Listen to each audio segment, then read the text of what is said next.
Cette émission vous est présentée en collaboration avec princepoker.com.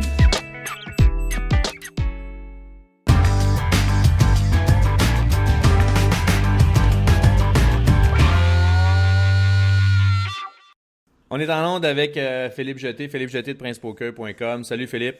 Salut Fred, ça va bien? Ça va bien toi? Oui, pleine forme. Écoute, on va parler d'une actualité quand même chaud, qui est la poursuite qu'il y avait contre Phil Ivey et le casino de Quarksford en Grande-Bretagne là, sur le Edge Sorting. Le verdict est tombé, Phil Ivey n'aura pas ses 12 millions en poche. Exactement, et puis c'est Phil Ivey qui poursuivait le casino. On sait que Phil Ivey est impliqué dans deux cas comme ça. Oui. Phil Ivey, c'est un amateur de baccarat et de punto blanco, et c'est pas que c'est pas un parieur, on sait tous à quel point Phil Ivey est parieur, est un joueur de craps, mais c'est pas pour cette raison-là qu'il joue à ce jeu précisément. C'est la technique de edge shorting qu'il est capable de repérer avec sa collègue et amie asiatique, dont je ne me rappelle plus le nom, les défauts de certaines coupes de cartes, qui lui permet, en demandant au croupier de manipuler ces cartes-là, de savoir quelles sont les figures et quelles sont les non-figures dans un paquet, et d'avoir un avantage de quelques pourcents sur le casino. Il a sorti son œil bionique, puis il s'est fait pogner. Ben oui, il s'est fait pogner, mais la question était là. Est-ce que de profiter d'une erreur, en fait, de sécurité des jeux du casino et tricher, parce que faut comprendre que dans le cas précis, Phil Ivey n'a jamais touché aux cartes, n'a jamais utilisé de procédure qu'on pourrait dire illégale. Tout ce qu'il a fait, c'est jouer au jeu et demander certaines faveurs au casino que le casino lui a accordé. Le croupier n'était pas de connivence. Là, on parle de... il disait, je suis superstitieux, je veux tourner cette carte-là, tourne cette carte-là, tourne cette carte-là. Et voilà. Est-ce que c'était de la triche? Est-ce que c'était pas de la triche? Phil Ivey disait que ce n'était absolument pas de la triche. Et la Cour supérieure de Londres a jugé que ça en était. Donc, Phil Ivey ne pourra pas récupérer les 12 millions de dollars qu'il a perdu. Qui a gagné, en fait, mais qui n'aura pas... C'est ça, exact. Mais dans le fond, ça laisse une porte peut-être au Borgata qui attendait avec impatience, j'imagine, la tombée de ce procès-là, parce que cette poursuite-là aussi va avoir lieu bientôt. Et ça risque de coûter au total 21 millions pour M. Ivey. Tout à fait. S'il perd l'autre cas, écoute, ça va faire jurisprudence, c'est sûr. En même temps, c'est pas la même cour, c'est pas la même chose, justice, mais le cas, lui, est essentiellement le même. Mais je vais te poser la question, Fred. Ah ouais, donc?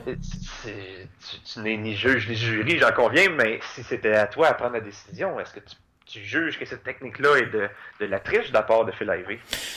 Ben écoute, moi, là, ce que... honnêtement, là, si une personne est assise à une table qui fait rien d'autre que regarder ce qui se passe puis qui est capable de déceler peut-être des failles dans le système, moi, j'appelle pas ça de la triche. C'est juste qu'une faille dans le système. Puis malheureusement, les casinos ont de la misère à peut-être admettre qu'il y a eu une faille dans le système. Ils vont tout faire en sorte que ça passe en dessous de la couverte puis qu'on n'entende plus jamais parler. Ça, c'est mon opinion très personnelle. Tu sais, je veux dire, Phil Ivey, là, il a pas sorti une loupe, il a rien fait, il a juste été assis. Il a regardé ce qui se passait, il a regardé les cartes, il a décelé qu'il y avait des failles, il en a profité, puis ça aurait pu tomber dans ses poches.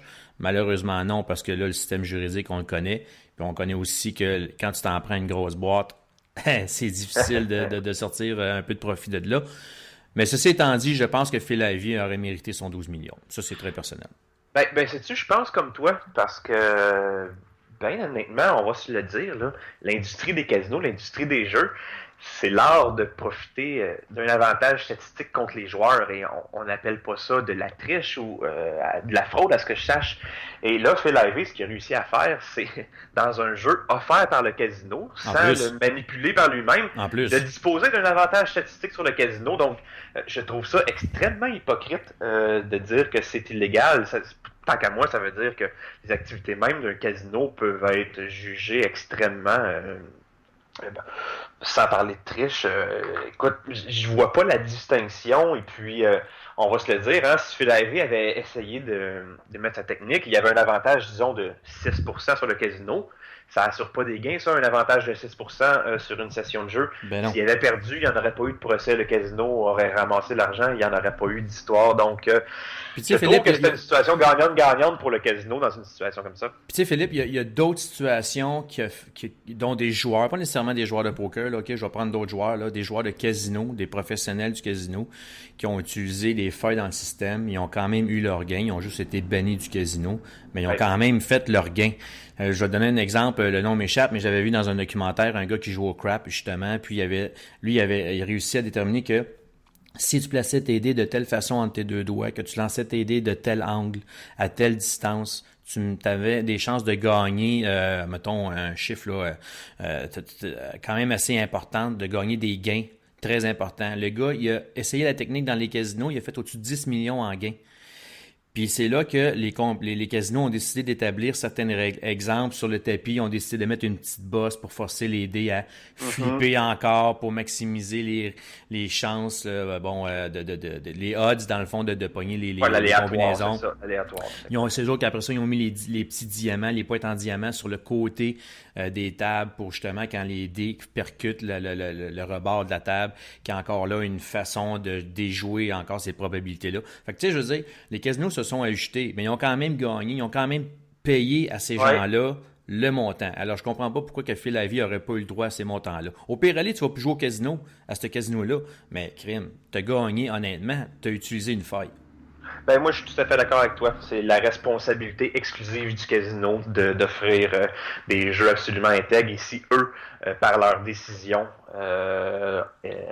omettent à cette responsabilité-là ou sont dans l'incapacité et que le joueur peut tirer un avantage, c'est pas comme s'il y avait une entente avec le courtier pour de la triche pure et simple, ou est-ce qu'il y a une manipulation, là.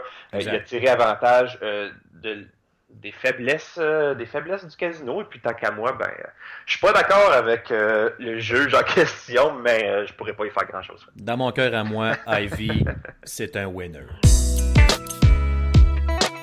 C'était Radio Poker, la radio numéro 1 du poker sur le web.